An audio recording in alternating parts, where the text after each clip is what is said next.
Hello everyone, welcome back to my channel, or if you're new, hi, my name is Kelsey. I am a wife and a mom of 3 kids, ages 6, almost 4, and almost 2. And my husband and I recently found out that we are expecting baby number 4 in November. In this video, I'm going to talk about my 13th week of pregnancy. So today I am 13 weeks and 5 days pregnant. Overall, it's been a really good week and very uneventful when it comes to the pregnancy. And as we all know, in pregnancy, uneventful is a good thing. I am officially in my 2nd trimester, which I'm excited about, and true to what they say, I feel like I'm definitely starting to see some of my 1st trimester symptoms subsiding. I am officially done taking my progesterone supplements. I've been completely off of them for about a week. And I'm definitely feeling a lot better because of that, I think. When it comes to symptoms, I've had not a lot, thankfully. I guess the biggest thing is like my appetite finally seems like it's getting back to normal, which I couldn't be happier about. I'm pretty much able to eat whatever I want and whatever I make for my family now, so that's been a huge relief, getting kind of like back on track with my nutrition. Cravings wise, I haven't had a ton. I've just been really hungry this week, and I find myself wanting things like meals instead of snacky stuff, like protein or like a cheeseburger, things like that, instead of like chips or sweets and stuff. I last week for the first time just got like a major craving for salad, which is funny because I was kind of having aversions to it in the 1st trimester. I was out at the store and I saw someone buying a salad and I was like, I need a salad right now. So I immediately went home and made myself a salad. It was delicious. I've eaten multiple salads this week, so I'm happy about that. Still craving Burger King, which I know is so weird. At least I think it's weird. But I will occasionally have my onion rings and zesty sauce from Burger King. And also earlier this week, I was really craving hibachi. There's an amazing hibachi place around here, and so after my doctor's appointment this week, my husband and I went there for a quick lunch together, and it was really nice and tasted amazing. Definitely fulfilled that craving. I guess just the other biggest thing this week that I've noticed is just my energy is officially, I would say, pretty much back to normal level, and it's just incredible. This happens to me every time, so I don't know why I'm surprised, but I get like dead tired in the 1st trimester and just so exhausted, and then I start thinking there's something wrong with me, and I get depressed because I forget what it's like to feel normal, and I think I'm never going to accomplish anything for the rest of my life, and I'm just destined to be fatigued and miserable. And then as soon as the 2nd trimester hits, I get my energy back and I feel amazing, and then I just can't stop doing stuff. So I've definitely accomplished a lot this week. I still have a ton more on my list of to-dos. I feel like I'm definitely in the kind of like nesting phase where I just want to get my house like super nice and organized and clean and get ready to bring baby home, even though I know we still have several months left. So I had my doctor's appointment this week. I was 13 weeks and 2 days when I went for the appointment. I did have an ultrasound to do the NT scan, which for those who don't know, it's where they do an ultrasound and they measure this little pocket of fluid that's kind of like behind the baby's neck. And that can be, if there's too much fluid, if the measurement is too big, it can be an indicator of trisomies, especially trisomy 21, which is Down syndrome, or a couple others, I want to say 18 and 13. And that looked great. The measurement was normal. We did have a little bit of difficulty getting the measurement because baby was not being very cooperative. They were so cute in there though. They had their little hands up by their face and kept moving them and like rubbing their face, and were just squirming around. But for some reason, all of my babies like to stare straight on at the ultrasound probe. So you know how everyone always gets the cute little profile pictures? I got one with my first son, but with my second son and my daughter, I never got a profile picture in any of the ultrasounds that I had because they would always stare straight at the camera or at the ultrasound and never turn their little face so we could see a profile.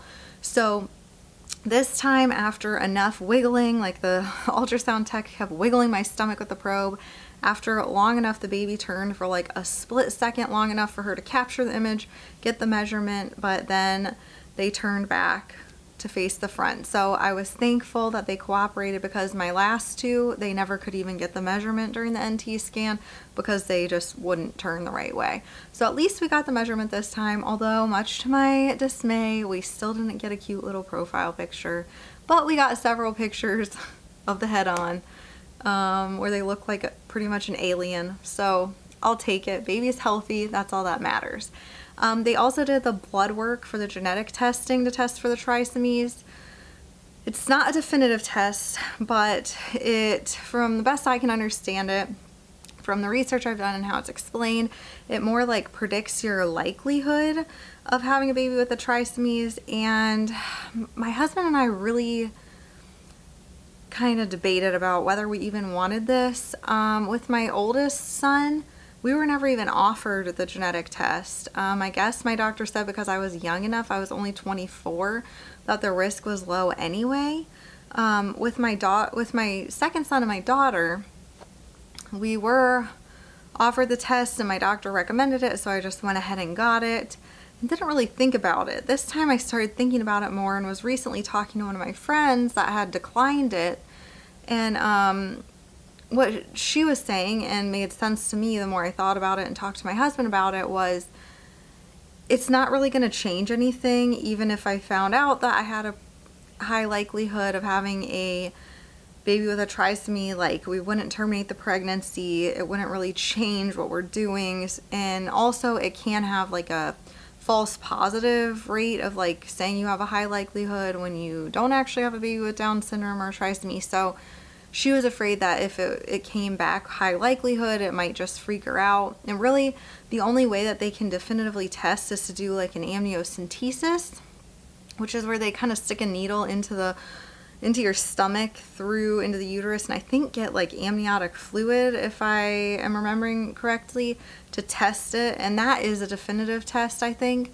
But that comes with risks to the baby, so we wouldn't do that, because if the baby was healthy especially, or if they had Down syndrome, because we would still love a baby with Down syndrome just as much, we wouldn't want to put the baby at risk just to have a definitive answer when it wouldn't really change anything.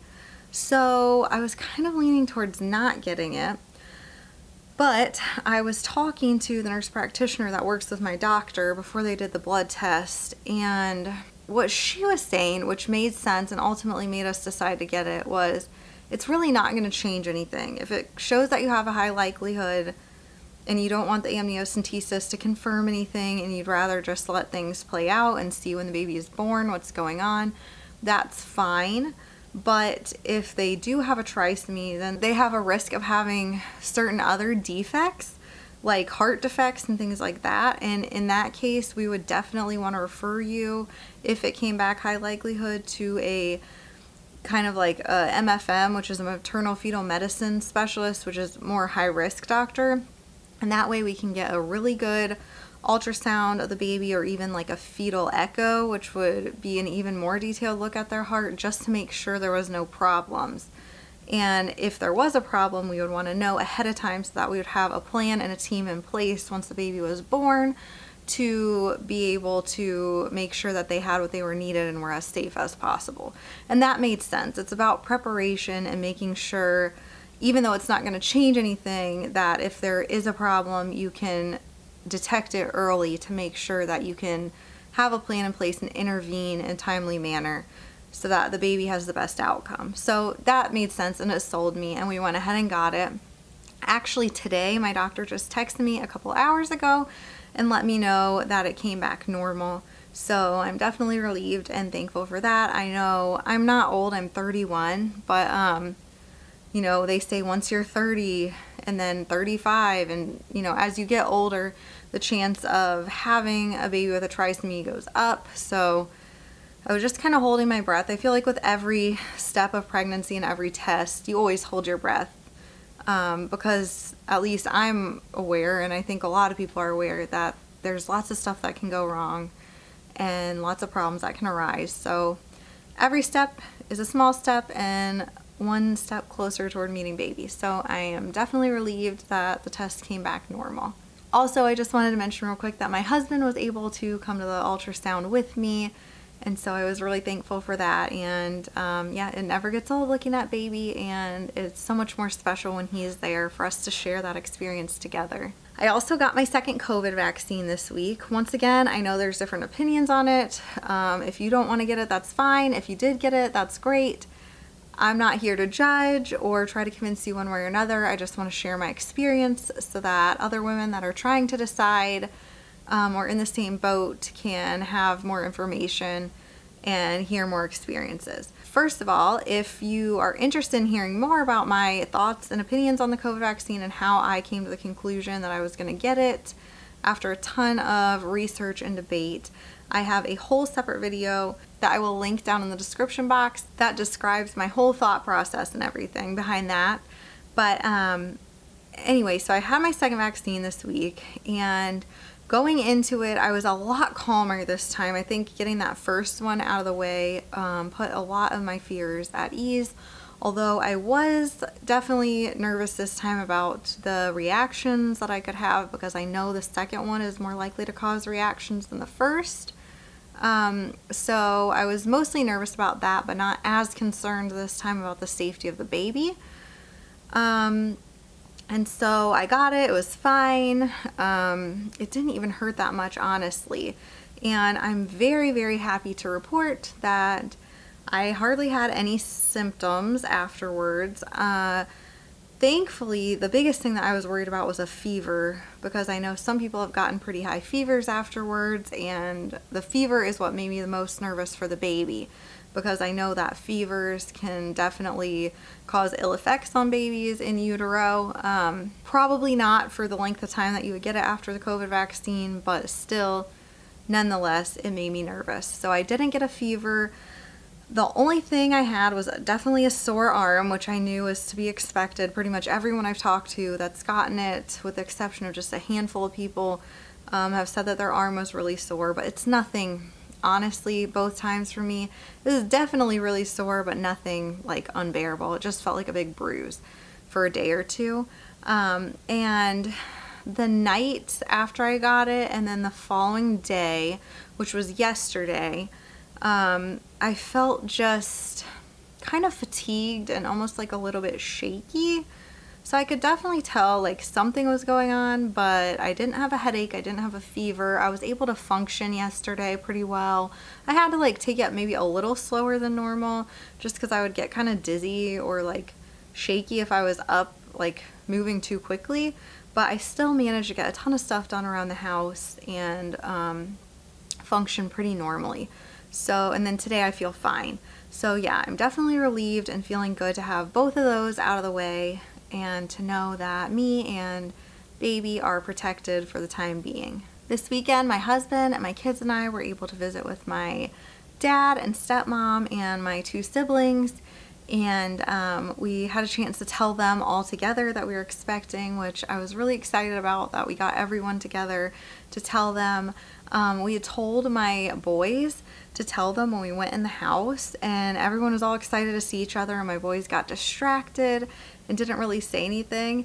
And I wasn't worried about it. Like, we were all having fun and doing other things. So we just kept on like visiting and getting lunch together and stuff like that. And then randomly, my sons were like, hey, we forgot to tell you something, and told them. So I didn't even actually hear when they said something, because I was in the kitchen helping get lunch ready, but then I just heard everyone like shrieking and smiling and hugging, and I was like, what's going on? And then I realized that they had told them. So yeah, everyone was definitely pretty shocked, because I think they all thought that we were like done having kids, but they were all really excited and are really happy for us. With that being said, now I feel like they were the last people that we really wanted to tell personally that we're expecting. So we'll probably do a big announcement on Facebook or social media here soon, just to let everybody know. and I'm definitely looking forward to that. Also, I've been recording all these pregnancy updates because I really wanted to start recording from the very beginning of the pregnancy. So I'm finally going to start uploading those videos, which I'm excited about because then you guys will be able to start interacting and seeing them. I want to thank you so much for watching this video. Please subscribe if you're interested in following along with the rest of my pregnancy and the other things that I'm up to when it comes to motherhood. Please, please, please say hi in the comments down below and introduce yourself. If you have a channel, let me know. Tell me how your pregnancy is going if you're pregnant. I really, really, really want to use this channel as a space for us to be able to interact and share our pregnancy and motherhood journeys together. I will talk to everybody soon. Have a good day. Bye.